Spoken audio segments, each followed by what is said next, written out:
현재에 만족하는가? 대담함과 세심함은 서로 모순된다 하지만은 이들 모두 갖추기에 무슨 지인도 완전하게 해낼 수 있다. 마치 천을 깔 때에 시질과 날실이 필요한 것처럼 각자의 특징을 잘 살려서 어우러지게 해야 한다. 스르러 내려오는 날실과 대담이라면 가로로 절레가는 시스러운 세심함이라고 할 수 있다. 서로 상반된 방향으로 쳐다보는 두 요소를 교차시켜서 만나게 하면 비로소 아름다운 초연이 완성된다. 일을 할 때도 대담함은 추진력을 주고 세심함은 작은 것까지 챙기면서 실패를 막을 수 있게 해준다. 기왕할 거라면 완벽하게 하라.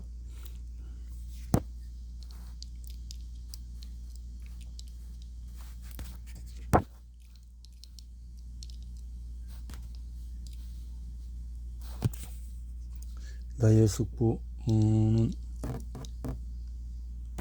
일본에서 부모의 남동생인데 제2차 세전 때 항공에서 정비사로 일했다.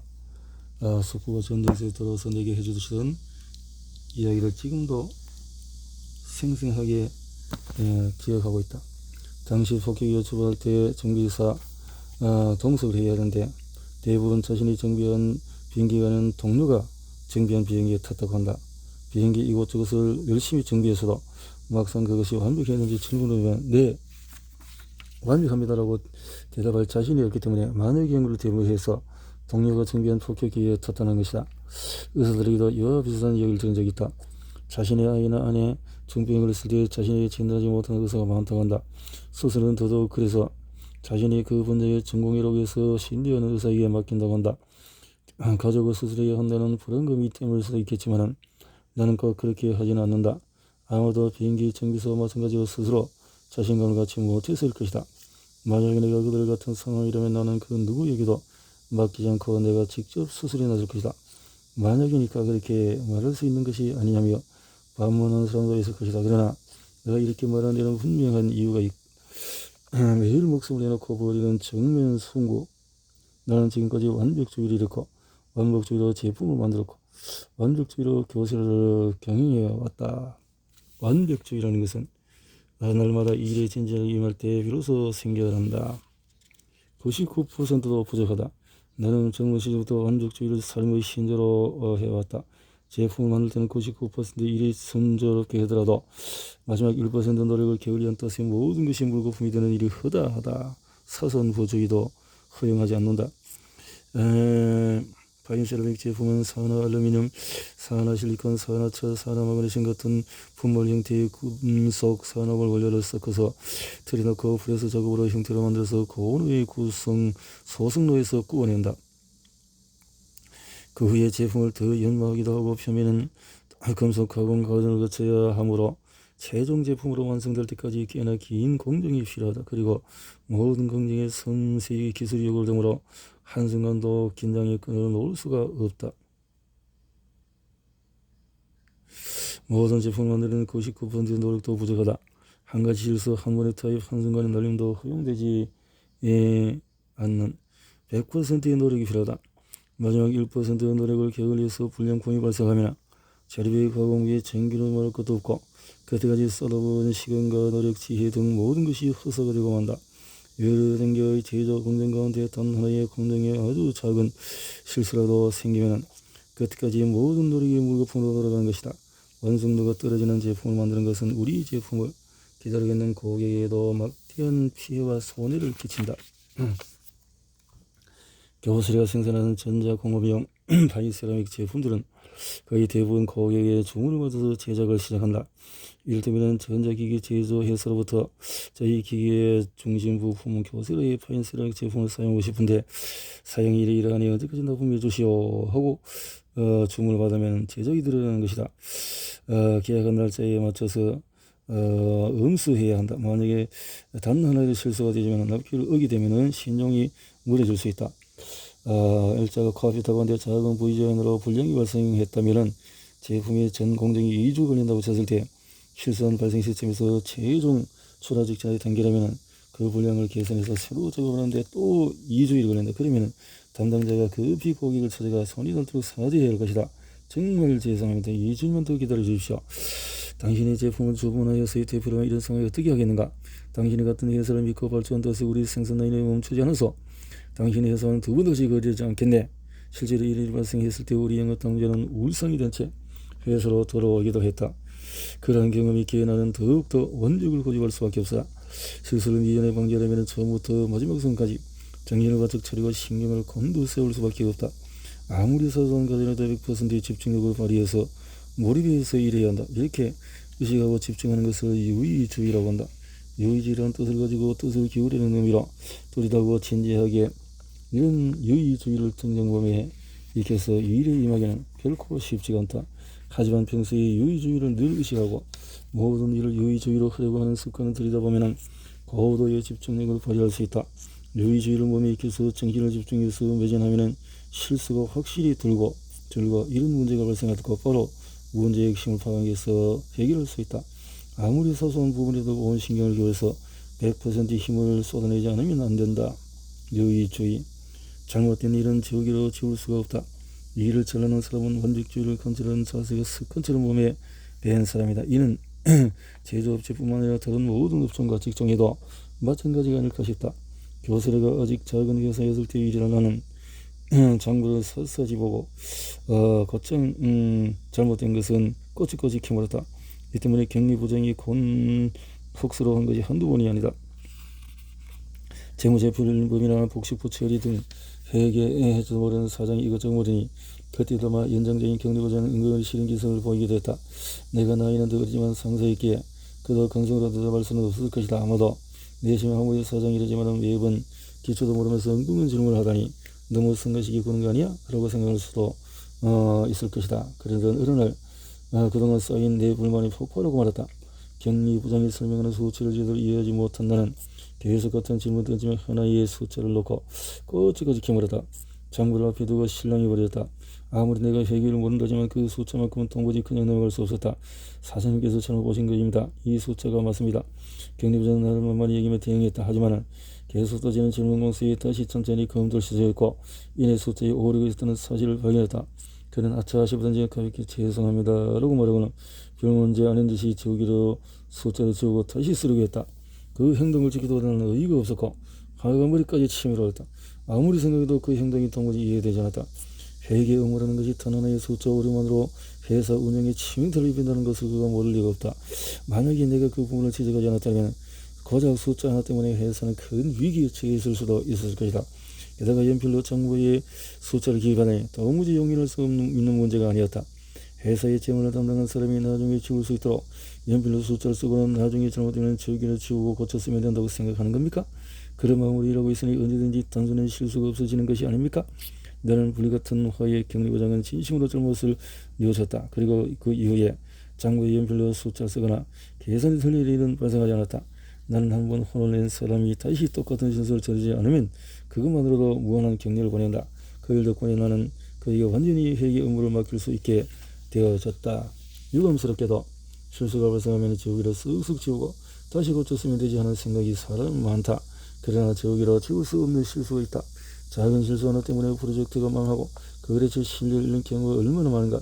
사람이기 때문에 실수할 수 있다. 실수가 발생하면 다시 고치면 된다는 생각하는 사람은 또다시 실수를 반복하기 마련이다. 용납할 수 없다. 이것은 사소한 것일수록 더 신중해라. 이 일을 완벽하게 해내기 위해서 유의주의와 함께 꼭 필요한 자세가 있다. 쇼공업에 입사해서 파인세라믹 제품을 연구 개발하기 깨달았다. 파인세라믹 분발을 섞을 때 프로밀이라는 도자기제 분쇄기를 사용한다. 안쪽에 둥근 모양의 돌이 여러 개 있어서 분쇄기를 회전시키면 그 돌이 움직이면서 원료 가루를 잘게 부순다. 후다닥 됐으면 될 것을 참 요령도 없지. 나는 속으로 그렇게 생각하면 그 자리를 떠나려다가 문득 걸음을 멈췄다. 천천히 들어보니 선비는 분쇄인 돌을 끌과 같은 도구로 깨끗이 닦아내고 있었다.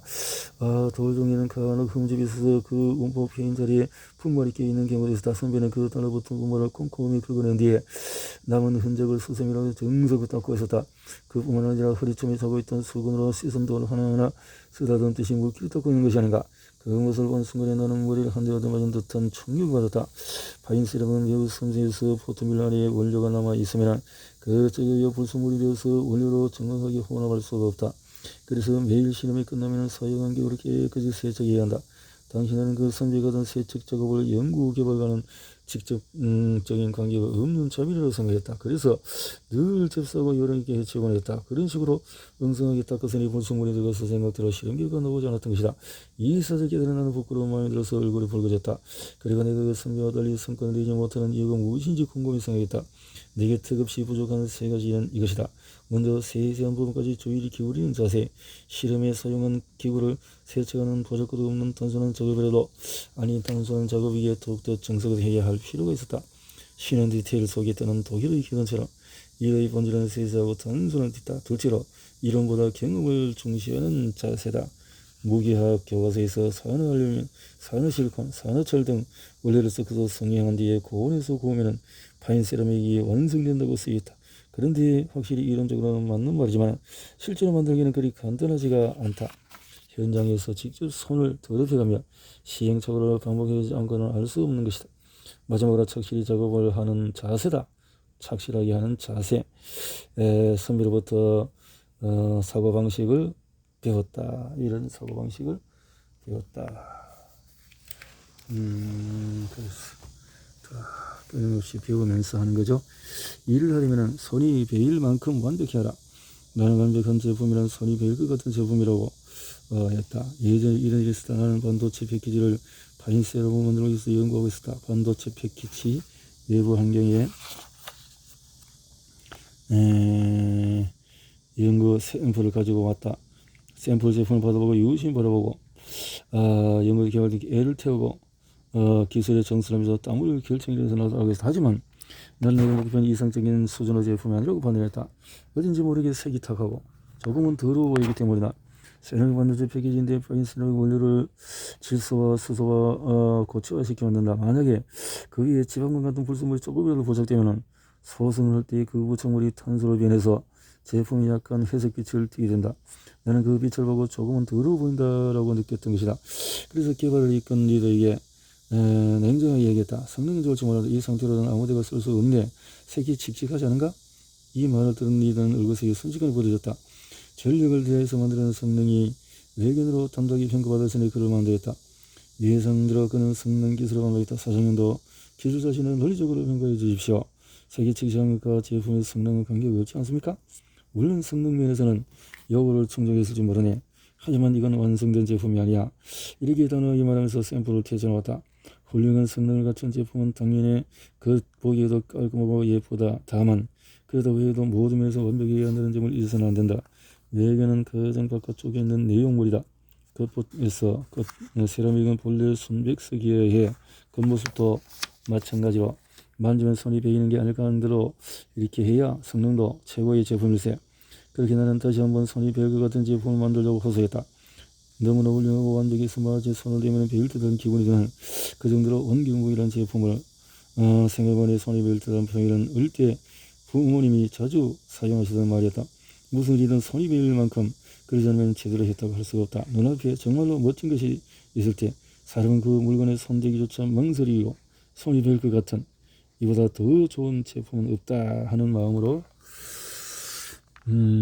생생히 그릴수록 꿈은 다가온다. 목표 생생히 그림을 그리라. 1984년 번호권은 전혀 무관한 휴대전화 산업에 뛰어들었다. 덴텐 현 KDDI를 설계했다. 내가 앞으로 휴대전화가 시대에 올 것이라고 말을 꺼내자 주변 사람들 모두 고개를 갸우뚱했다. 휴대전화는 무한한 가능성을 내포한 제품이 어느 정도의 속도로 보급될 것인지 나는 교세라에서 반도체 부품에 추진하는 휴대전화를 축적한 상태였다. 당시 샤올러폰이라고는 최초의 휴대전화를 어깨에 메고 다닐 정도 크게 컸다. 나는 그 모습을 보면서 머지않아서 이 커다란 휴대전화를 구성하는 여러 전자 회로를 작은 반도체로 제작하는 휴대전화의 크기가 획기적으로 작아질 것이고 그렇기 때문에 휴대전화라는 새로운 상품의 시장이 말도 못하게 커질 것이라고 예상했다. 거기에 계약금은 얼마가 될지 매월 기본 요금은 얼마나 될지 통화료는 얼마나 될지 미리 요금제는 예측했다. 그때 내가 말했던 요금은 어느 임원이 수첩에 메모했는데 나중에 실제로 휴대전화 사업이 시작된 후 그 수첩을 펼쳐보더니 실제로 적혀된 요금치가 거의 같아서 깜짝 놀라게 됐다. 바로 이것이 목표지름을 정확하게 생생하게 그린다는 의미다. 목표지름을 정확하게 생생하게 그리는 방법은 어렵지만 단순하다. 생각에 생각을 걷어올고 힘을 내 신을 되풀이하는 것, 이런 모습이 되겠다고 하면은 그렇게 할 수 있다. 아마도 처음에는 그저 순수 단순하지만은 그렇게 할 수 있다. 섬세한 감각을 연마하자. 섬세하다. 기계를 볼 때 잠깐만, 차가 좀 이상하지 않나? 몸에 벤트 생각해서 차를 타고 있을 때 평소 들은 이상한 소리는 바로 운전기사에게 묻곤 했다. 그러면 대성은 아닙니다. 사장님, 평소와 같습니다. 이것은 감각의 차이다. 감각이 예리하지 않은 같은 현상을 겪어도 한쪽은 변함이 없다고 한쪽은 다르다고 말하는 것이다. 실제로 그 차를 정비소 요원에서 설요원이 베어링 구슬이 하나 빠져 있거나 어딘가에 반드시 결함이 발견되곤 했다. 이것이 섬세한 감각은 일을 완벽하게 해내는 데 꼭 필요한 요소다. 감각이 드러나면 제품에 결함이 생기도 알아채지 못하고 해결책을 애써 일러줘도 해결하지를 못한다. 마찬가지로 나는 직원들에게 정리 정돈을 잘하라고 까다롭게 주의를 건다. 이 또한 감각의 문제다. 내가 저도 주의를 좀 까닭인지 불시 현장을 방문해도 대개는 깨끗하게 유지되지만 가끔은 검사들이나 책상 위에 자료들이 어지럽게 놓여 있을 때도 있다. 책상 종이도 형태가 사각이므로 책상 위에 자료가 비스듬히 있거나 옆으로 쓰러져 있으면 왠지 모르게 불안정한 느낌을 받는다. 책상은 사각이니까 물건도 거기에 맞춰서 놓지 않으면 조화가 깨지고 쓴데서 사각으로 된 곳에는 자료도 각을 맞춰서 놓게나 내가 그렇게 지적하면 직원들 그제서야 비스듬히 놓였던 자료와 사무집기를 책상을 이렇게 한다. 이제도 마찬가지다. 사각형에서 거기에 맞추자. 작은 결함도 놓치지 않겠다는 정신. 최고가 아닌 완벽을 꿈꿔라.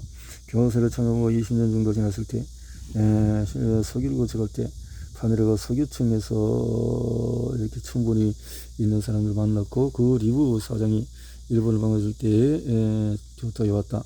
전혀 다른 분야의 경영자가 왜 나를 만나러 왔을까 생각해보니 그 경영 철학자가 좋은 기회 이제 흔쾌히 회사로 소개했다. 나는 슐른베르그라는 회사의 리브 사장이 되어서 잘 알지 못했다. 하지만 실제로 만나보니 역시 회사를 세계 최고의 만들어낸 경영 철학을 가지고 있었다. 우리는 처음 만난 자들은 마음이 잘 맞아. 훗날에 그의 제안으로 미국에서 다시 만나 밤늦게까지 이야기를 나눴다.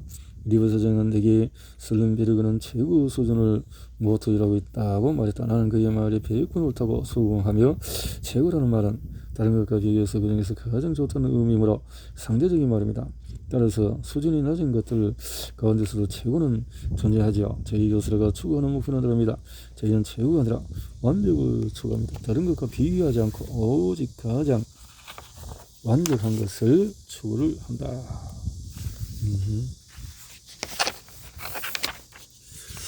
상대적인 것이 아니다. 이것은 절대적이다 라는 거죠. 그날 밤 최고의 완벽을 주제로 나리선으로 이야기를 나누었다. 사장님 말이 맞습니다. 앞으로 우리 슬른베르그도 최고는 완벽을 모토로 삼아서 일을 하겠습니다. 그랬다. 망하기 직전에 회사의 입사에 그 누구보다도 위에 전념했던 것도 영세한 회사는 교수를 세계 최고 기업으로 성장시킨다. 완벽함이 최고라는 내 신념에서 비롯된 결과였다. 완벽주의. 다시 고치면 되지 라는 빈정이 결코 용납되지 않는다. 다시 고치면 되지. 완벽주의를 관철해야 한다. 창조적으로 일하는가? 6장에서 남들이 가지 않은 길을 가라. 이번에 자신에게 주은 일의 인생을 열고 이대로 좋은가? 왜?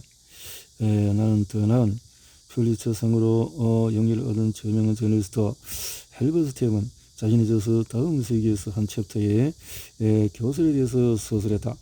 헬버트 템은 내가 교설을 창업한 이후에 정신으로 해서 도전해온 것을 이렇게 나 역시 동의한다. 내가 그런 인생을 대해서 어제 지나온 것을 이렇게 해서 항상 아무 선택을 받고 그런 상황에 비유했다. 길이라고 말할 수 없는 논두렁 같은 진창길을 평생 걸어왔다. 미끄러져 버리면 또 빠지기도 하고 갑자기 눈에 나타난 개구리나 비행 때문에 놀라 까무러지겠지만 그래도 한 발씩 계속 걸어갔다. 그러다 문득 돌아보면 매끈한 포장되어 있는 아스팔트 길 위로 사람들이 지나고 있었다. 발밑을 보면서 내 선택이 옳은가 나도 편하게 길을 하지 않나 고민했지만 그래도 나는 나의 의지로 굳이 사람이 타지 않는 진창길을 걸어갔다. 매끈하게 포장된 길은 누구라도 걷고 싶은 안전하고 편한 길이다. 하지만은 그렇게 포장된 길을 타던 사람의 뒤를 따라 걷는다면 세상에 없던 놀라운 성취를 만날 기회는 영영 없을 것이다.